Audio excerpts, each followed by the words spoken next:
कारण हे इतके कलाकार लोक आहेत. मला आता हे निवडणुकीत माहीत झालं. मी आधी सगळे सारखे समजायचे. मला वाटलं बरे आहेत. सगळ्यांनी एक एक भाव आपला घालून ठेवता आंदोलन. भाव म्यावना, आत्याचं पोरग, मावशीचं पोरग, भावाचा म्यावना याचे कनपडले. आमच्या आंदोलनात, आंतरवाल्याच्या आंदोलनात नुसती गर्दीच गर्दी. कवा बघा तुम्ही नुसत्या गाड्याच गाड्या. कोणाचेच कुणाला मेळ लागला. दाखायचे आम्ही तुमचे. आयला म्हणलं मा तू मग कस का मागं घ्या. म्हणजे इतके विचित्र लोक आहेत.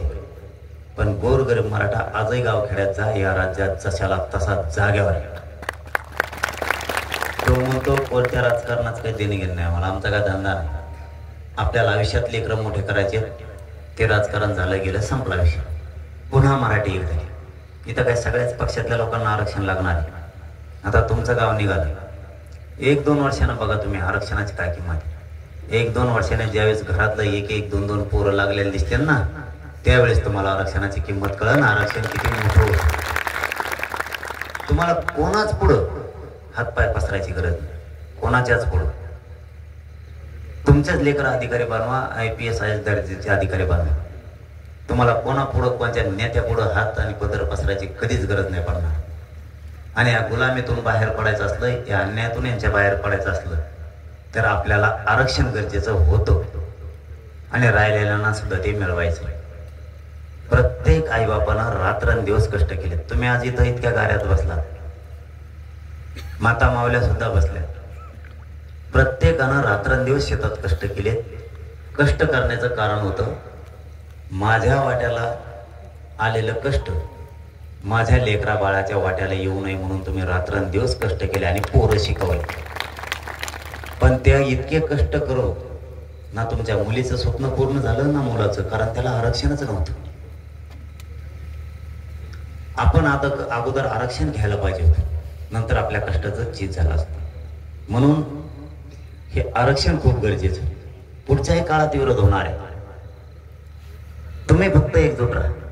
किती विरोध करू द्या, मी यांना पक्का आहे सगळ्याला. किती पण विरोध करू द्या.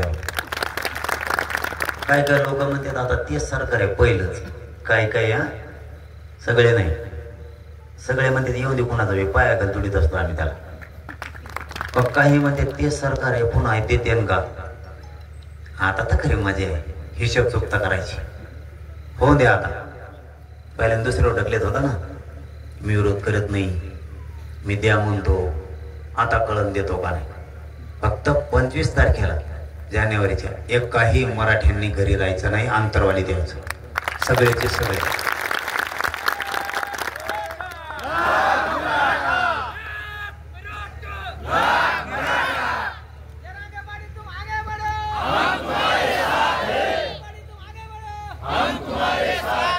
राग यायचे ना मग मी कुठं माघार होतो. मी आग्याचे हो दे काय व्हायचं द्या. पहिल्यांदा तेच होतं. मुसलमान मराठी दलित एकत्र आले. मी म्हणायचो पाडा. मुसलमानाने यायचे म्हणायचे पाडो. म्हणलं पाडो तर पाडो. हो दे पाडा पाडी सगळी. ह्या बऱ्यानं हुकलं रे. गणित जुळायला पाहिजे होतं. मग याला काच का सांगितलं असता मराठी कशाला म्हणतो. एका जातीवर आपण निवडणूक लढू शकत नव्हतो. जर आपले सीट असते अर्ध्याच्या पुढं पांढरे पडले होते. नुसते सीट उभं करायचं. मी इकडून म्हणलं मी अंतराला तर म्हणायचं छाननी सुरू आहे.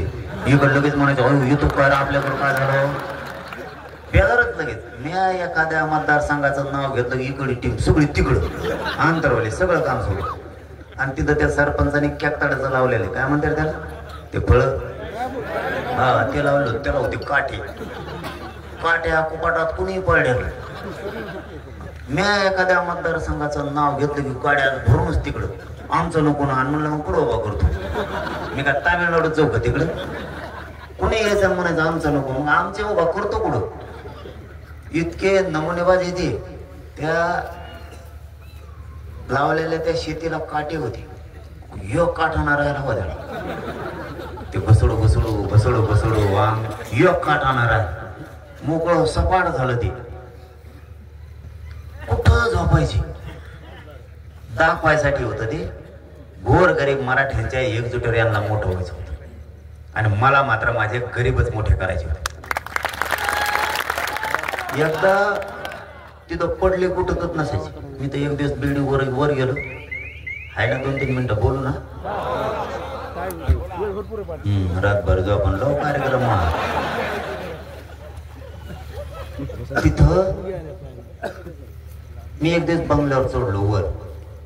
मी कदरलो होतो 24 घंटे बसू मी वरून बघितलं, नुसतं वरून लाल दिसायचं. वरून बघितलं नुसतं लाल, सिगरेट उडीत असते, नुसतं मागचं ढोपर दिसायचं सिगरेटाचं. इतके सिगरेट तिथंच पडायचे, तिथंच इथून टाकायचे, तिथंच पडायचं. एक तर असा किस्सा होता, तो सांगायला ना पाहिजे पण सांगतो, जाऊ दे तिकडे. आपण काय ठूत नसतो पोटात, आपला कच का असा सरळ आहे. आणि मी असं सरळ बोलतो, आडोंगी चर्चा करत नाही, म्हणून तर माझ्या जातीचा माझ्यावर विश्वास आहे. व्यासपीठावर सगळं तिथे एक तळत टाकलेलं होतं. तुम्ही कुणी आले असले तर आणा ध्यानात, त्या लिंबाखाली बोलो मोठं तळत टाकलं होते, जागा पुराणा म्हणून. त्याच्यावर भावी आमदार झोपलेले होते, आपले आलेले राज्यातून आलेले सगळे भावी आमदार त्याच्यावर झोपले. त्याच्या शेजारी एक 500 कोटीवालं झोपलेलं होतं. त्याने काय अंधारात बघितलं नसेल त्या दोघांनी. ते उठलं, त्याला लगवील जायचं असं, ते उठलं, ते मला लगवील जाऊन उठल्यावर त्याला शेजारी दिसलं ते 500 कोटीवालं. असं म्हणतात लोक. त्याने डुकून बघितलं कोणी, आणि तेव्हा म्हणलं हे आपल्या साहेब आहे.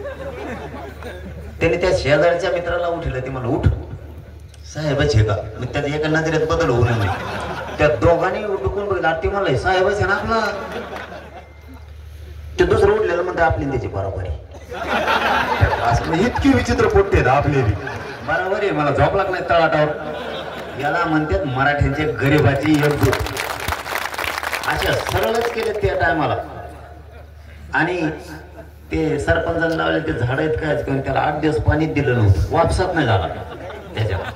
हो ना, डबल पाणीच नाही सोडलं. आणि इतके अरे हे इतके काय सांगावं, इतकी गर्दी होती तिथं, काही सुचत नव्हतं. आणि त्यांचा ते गेमच केला रे मराठ्यांनी. ते थोडं हुकला. आता काय मी नवीनच होतो त्याच्यात, ते मुसलमानाचे नवीन, मला हिंदी आहे ना, त्यांना मी बोलायला कळा. आणि ते होते जरा हाय फाय. त्याला मी काय म्हणलं, ते माझे म्हणलं आता काय सांगावं. आणि मी ज्याच्या संग बोललो त्यांच्या एक मध्यस्थी होता आमचा, मध्ये 2-4 बशी दिली. मी मराठीत बोललो, ते त्याला हिंदीत सांगायचं. हिंदी सांगितलं मग काही शब्द सोडून द्यायचं, तिसरंच सांगायचं ते मध्ये. अरे म्हणलं खेळ पांगीशीन बरं का, तू सगळं सांगायचं आणि तू सांगू नको. आणि मी बोललेली हिंदी ते 2-4 दिवस डोकं खाजायचे, काय म्हणलो काय म्हणलो काय म्हणलं. ते जरा ते मेळ, आम्ही सगळे नवीन होतो त्याच्यात, पक्के मुरब्बी राजकारण नव्हतं. नाही तर डावा टाकायला आपण असा पक्का आहे. देवेंद्र फडणवीसचा एक बी डाव आपण आणखी यशस्वी होतील नाही, एक सुद्धा. आणि पुढं सुद्धा नाही होणार. आता ते हुकलं समीकरण म्हणलं जाऊ द्या. आता बाकीच त्यांचं म्हणणं काय होतं, बाबा उभा राहा. तर का करतो एका जातीवर भरून पडी तू सगळे एका जातीवर निवडून येऊ शकतं का कोणी. मग जातीचा अपमान करायचं. माझी जात अशी आहे, चटणी भाकर खाती आणि स्वाभिमानानं गावात जगते. जर सगळे पडले असते तर 5 वर्ष माझ्या जातीला खाली मान घालून रस्त्यानं चालावं लागलं असतं. हे पातक मी नव्हतं करू शकत. ज्या समाजाची उंची वाढवली त्या समाजाला पुन्हा मी खड्ड्यात टाकू शकत नव्हतं. आता किंमत आहे की नाही गरीबाला, खरं बोला. पहिले तर आपल्याला चिरितच नव्हते राहू. गावातले 2-4 पुढरी त्याच्या तिथं जी तेवढंच मागं जाय, त्याने इकडे शेंगा आणायचे, सगळं गाव माग काय गावाला माग उगाच गप्पा ठोकायच्या. मग ते तिकडेच कार्यक्रम करायचे. आता म्हणते तो ह्या मागं नाही माया मागं नाही, चल चपला सकट पाय पडू त्या गरीबाचे. पडत का नाही चपला सकट पाय तुमचे. तुमची इज्जत अशी वाढवायची. आणखी थोडं थांबा तुम्ही. एकदा 100% मराठ्याला आरक्षण मिळलं राज्यातले, ते राहणार सुद्धा तुमचं खुरपाल चल म्हणलं तरी येणार. तुम्ही म्हणलं की एवढी एक ओटी कापूस याची गोणी भरती म्हणून याची. ही परिस्थिती येणार. मी सांगतोय खोटं नाही. जर आपल्या लेकरं स्वतःच्या अधिकारी पोर आणि पोरी बनल्या तर कोणाच्याच दारात आपल्याला हात पसरायची गरज नाही. कोणाच्याच. स्वतःच मालक, राज्याचे सुद्धा आणि आपल्या गावाच्या सुद्धा, आपल्या जिल्ह्याचे सुद्धा मालक बना. पैशावाला बना. लाजायचा नाही. समाज पैशावाला झाला पाहिजे. आपले काही अधिकारी पोलिसात, पुढं तहसीलमध्ये, पुढं आरोग्य विभागात, कशात पण त्यांच्या पडत्याच होत नाहीत. एकदा ते लागलं की तिथंच येतच का त्याच्या पुढच्याला फेविकॉल चिटकेले ते कवाच कळलं नाही बाबा वरची पोस्टिंग तिची झाली म्हणून. कवा याच्याला ते म्हणून तुम्ही तीच काय करतोय तिथं काय माहिती. फक्त आरक्षण नाही म्हणून आपल्या समाजाच्या बढत्या होत नाही. केंद्रीय कॉलेज सुद्धा आपल्या लोकांना मिळत नाही. आता एखादा डॉक्टर आहे त्याच्याजवळ खोली भरून पैसे काय झालं रे बिना आरक्षणाचं दिसत. त्याच्याजवळ खोली भरून पैसे पण 1% आरक्षण नसल्यामुळे हुकलं. काय करता पैशाला काय किंमत येते. म्हणून आरक्षणच गरजेचं आहे. श्रीमंत मराठा असू नाही तर गरीब असू आरक्षण हे मिळवायचं. तुम्हाला मिळालंय तुमच्या लेकराचं भविष्याचं कल्याण झालंय. पण एक विसरू नका तुम्हाला मिळालंय पण तुमच्या राज्यातले सुद्धा तुमचेच लेकर आहेत मराठ्यांचे. त्यांना मिळून देऊस तर मागं हटायचं नाही कोणीच. मराठ्यांनी इथून पुढं सगळ्यांसाठी काम करायचं. पायापुरतं बघायचं नाही. माझं भागलं मला लोकांची गरज नाही असं पुढच्या काळात वागायचं नाही. आताची या 17 महिने झालं आंदोलन सुरू आहे अशी परिस्थिती सध्याची. प्रत्येक मराठ्यांचा माणूस मराठ्याला सहकार्य करतो. अधिकारी सुद्धा उद्योग व्यवसाय करणारे सुद्धा. मुंबई पुण्याला बघितलं तुम्ही. मुंबईला ज्यावेळेस चाललो होतो आपण तुम्ही आलते का. मुंबईला ज्यावेळेस चाललो होतो ना अख्खं पुणे जागा होतं. मराठ्यांचा मालात राहणारा माणूस सुद्धा खाली चहाची काटली घेऊन आपल्या लोकांची सेवा करत होता. चहा पाहिजे इतका मराठा एक झाला. त्यामुळं एकमेकावर केलेले सहकार्य उपकार इथून पुढं गाव लेवलला सुद्धा विसरायचं नाही. एखाद्याने आपल्यावर उपकार केला त्याचा उपकाराची जाण ठेवायची. एकमेकाला सहकार्य करायचं. आपली शक्ती आपल्याच विरोधात घालायची नाही. आपली शक्ती आपल्या विरोधात वापरायची नाही. नसताना पटत एकमेकाच्या 4 शा खायच्या निघून जायचं काय अपमान नाही. पण हात एकमेकावर उचलायचा नाही. आपण ह्या राजकारणी लोकांसारखं शिकायचं. ते निवडून येतो इकडून चालला दुसरीकडे. आपण त्याला निवडून कशाला दिलं त्याचं आपलं पटत नाही म्हणून ती त्याच संग हिंडत. तुम्हाला इथून पाठीमागं कधी दिसलं का एका 5 वर्षात सगळे पक्ष सत्तेवर आले. 70 वर्षात का बघितलं का. या वर्षी आले ते 2.5 वर्ष 3-2.5 वर्ष हे जस काय वाटण्यात कुठे शेंगा नसतात का राहणार वाटे असतात. तुमच्याकडे आहेत का वाटे. शेंगा काढायला गेले की वाटे असतात बघा. जस का वाटे वाटून घेतले ती आणि मग आपण यांसाठी दुश्मनी केली. त्याचं काय करायचं. हे सगळे चांगले. शिवसेनेचं राष्ट्रवादीचं पटत नव्हतं दोघं संघच. काँग्रेसचं भाजपचं पटत नव्हतं संघच. व्हायची पद्धत. आणि मग नेमके आम्ही दुश्मनी काय तुमची. म्हणून आपण सुद्धा शाने व्हा. राजकारणाचा दिवसापुरतच राजकारण करायचं. एकदा ते राजकारणाचा विषय संपला की दुसऱ्याच्या गळ्यात हात टाकायचे एकमेकाच्या निघायचे. ते सुद्धा जळाले पाहिजे आपल्याला. ते म्हणले पाहिजे गरीब सुद्धा आता हुशार झाले. भांडणं राजकारणासाठी करीत नाही. दुसऱ्या दिवशी गळ्यात हात टाकून निघते. हे बघा समाज मोठा करायचं ध्येय घ्या. मी या राज्यातल्या समाजाला आरक्षण दिल्याशिवाय वाटत. फक्त आणखीन 2-3 कामं करा. आता आपण सुट्टी घेऊ एवढंच सांगतो फक्त. आता मला लागली भूक. हा तुम्ही म्हणतो हो दे रातभर. पहिली गोष्ट आपल्या समाजाला आयुष्याचं आरक्षण मिळवून देण्यासाठी एकजूट राहा. एकजूट फुटवून द्यायची नाही. आरक्षण घ्यायचं म्हणजे घ्यायचं सरसकट राज्यातल्या मराठ्या. दुसरं काम मराठ्यांनी दारू प्यायचे नाही. दारू बंद. दारूला हात सुद्धा लावायचा. आपल्या संसाराचं वाटोळ होतं. आपले पाहुणारावळे आपल्याला नीट बोलणार मित्र बोलणार. आपण तिकडून टाकून आलोत म्हणजे मंदिरापासले सगळे घरी उठून जाते. त्यामुळे दारूला हात लावायचं नाही. तुमचे पेतात का. 2-3च नाही म्हणलं. बरेच मेंबर आहे का तुमचे. लयच बळच हा म्हणले म्हणून म्हणलं बरेच आहेत का काय मेंबर.